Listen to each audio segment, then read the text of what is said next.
Welcome to Second Take, the show that focuses on the issues behind the news. Deputy President Cyril Ramaphosa has emphasized the urgent need for South Africa to break the ongoing deadlock on the regulation and transformation of the mining sector, while the United Nations Conference on Trade and Development has warned that without policy change, commodity-dependent developing countries risk falling short of achieving their sustainable development goals. Martin Creamer joins me in studio to discuss these statements, as well as Glencoe's focus on its sustainably low-cost and long-life first-tier industrial assets. Hi, Martin. Hi, Tracy. How does Cyril Ramaphosa describe South Africa's economy at the moment? You're the Deputy President, Cyril Ramaphosa. He had a fantastic article on his website. This is his election website.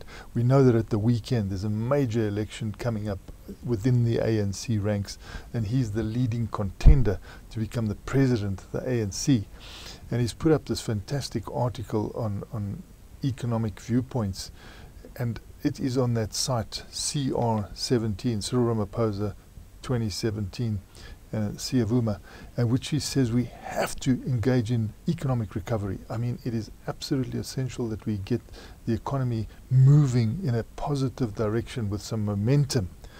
And he's saying that, you know, how this can be done, and particularly from the jobs point of view, how they can be stimulated, particularly if the social partners all work together.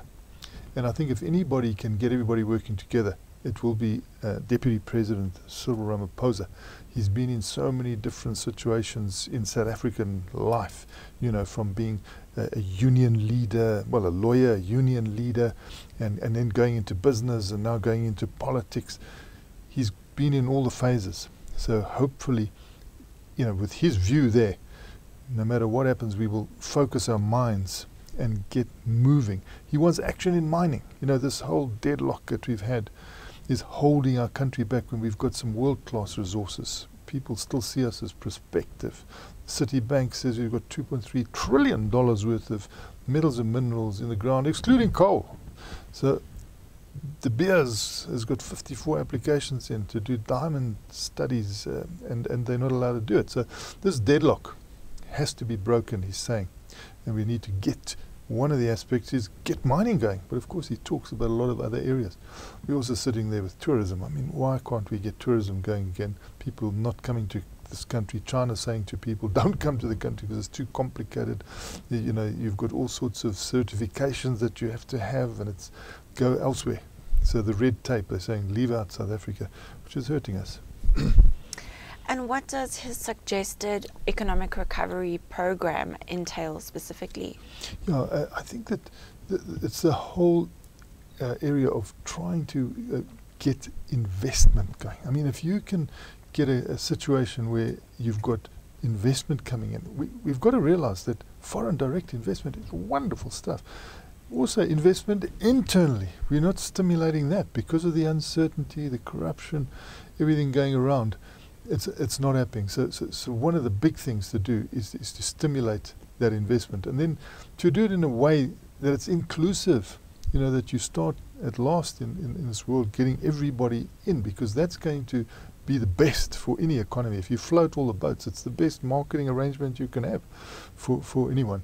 And at the same time, you know, maximize those jobs, look at everything through a youth lens as well, because we've got so many young people that are needing jobs. Some of them have not been employed yet, even though they've been through an education system. And that is, you know, the future doesn't bear thinking about. If you cannot get young people moving faster into jobs that, you know, can help them through their lives. So these are all important steps that I think he's emphasizing that have to be taken, and have to be taken with a focus. Meanwhile, UNCTAD has come out saying that it is critical for commodity countries such as South Africa to be economically resilient. How do they suggest they go about doing this, and why is it important? You know, I see many finance ministers, not only in South Africa. If you're in a commodity country, even like Australia, you know, they'll look at the iron ore price, and then they will start, we used to look heavily at the gold price. and say, okay, what's the gold price going to be?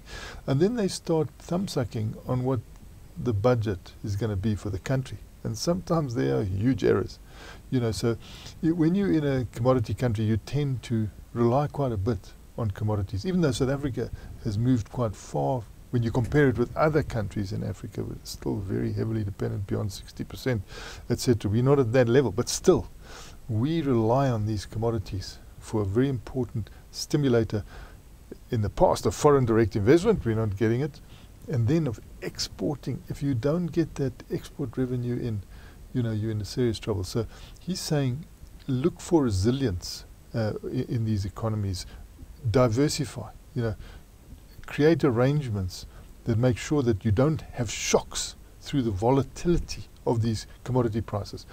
Commodity-reliant countries are at the mercy of the markets, and these markets go up and down. I think that's an issue that the world should start dealing with, because this huge volatility that you face is just too extreme. But still, you've got to be aware of that, and you've got to start dealing with the issues of getting into all sorts of linkages around your commodities, so that you're not so dependent on it, and therefore you can be resilient when things start changing for the worse. And then one of the market's major players, diversified miner Glencoe, has outlined the minerals that it is focusing on. What are these? Yes, and you can see that copper is mentioned first by Glencoe.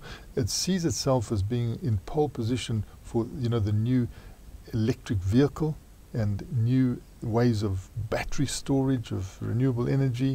It sees itself having tier 1 assets supplying things like copper. Now, it didn't go directly into cobalt, but of course mining copper in Central Africa gets cobalt.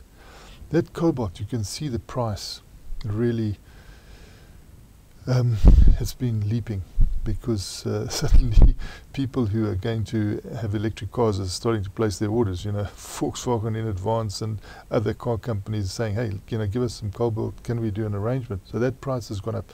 If you mine nickel, as they do, you can also get some cobalt. And then of course they've got coal, which we forget about. Asia still has got blinkers on as far as that energy source is concerned. They still want coal. They have seaborne coal. I think that's what we should emphasize. They've got seaborne coal, and they see ongoing demand in that energy segment, whereas a lot of the Western world is saying, hey, we're moving away from coal. They still see positive demand. But in those areas of the electric vehicle, the copper and the cobalt and the nickel, they believe they're better positioned than anyone. But they're even stating openly at the moment that they don't think the world is going to have enough cobalt because the demand should rocket to such an extent that nobody will be able to supply it.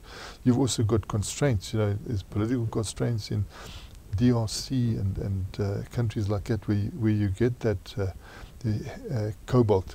So they're even sort of indicating that the world will have to look for some sort of substitute, because they can't, if there is this growth towards 2030 of electric vehicles, there's just not going to be enough. So I'm sure the scientists will come up with some substitute as they normally do. But in the meantime, they're seeing very, very strong demand for the commodities like copper, cobalt, nickel, and coal, because of Asia's ongoing demand there for coal.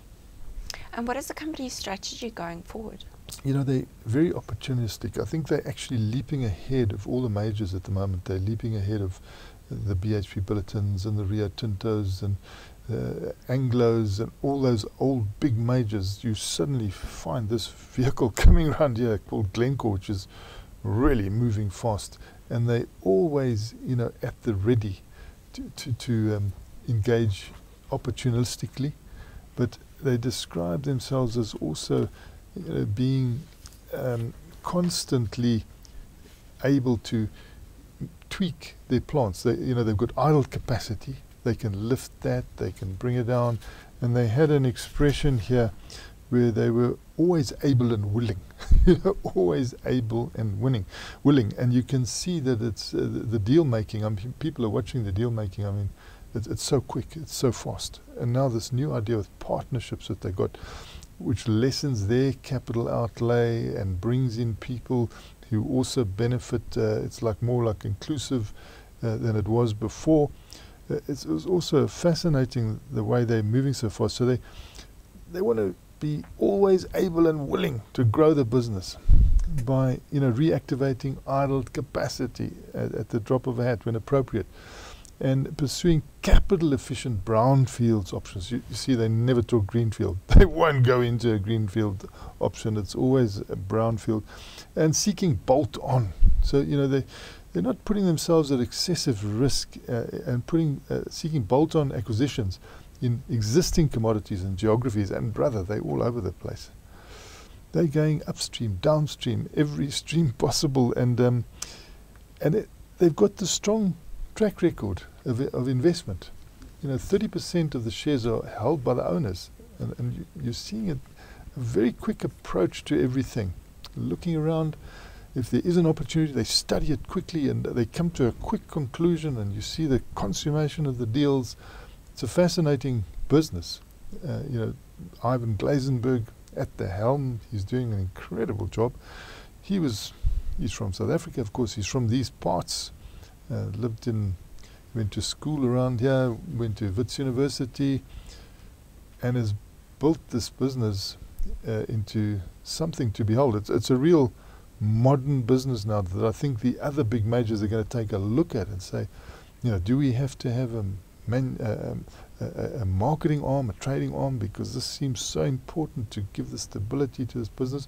The marketing business, whether the commodity prices are up or down, they still seem to have money flowing through there. Then they've got these big top tier items, and you can see they're guiding huge jump in earnings. I mean, it's just very interesting to see those guidances they've always met in the past. So one can assume that in 2018, they're going to be up there at these high levels that they're projecting, and they've done this in a very short time. They've managed to cut back and tie everything up tight in their business, and now just looking around for opportunities, and they do deals very quickly. People are remarking at the speed at which they do deals. Thanks, Martin. It's a great pleasure, Tracy. That's it for today. Join us again next week for more news analysis on the mining industry.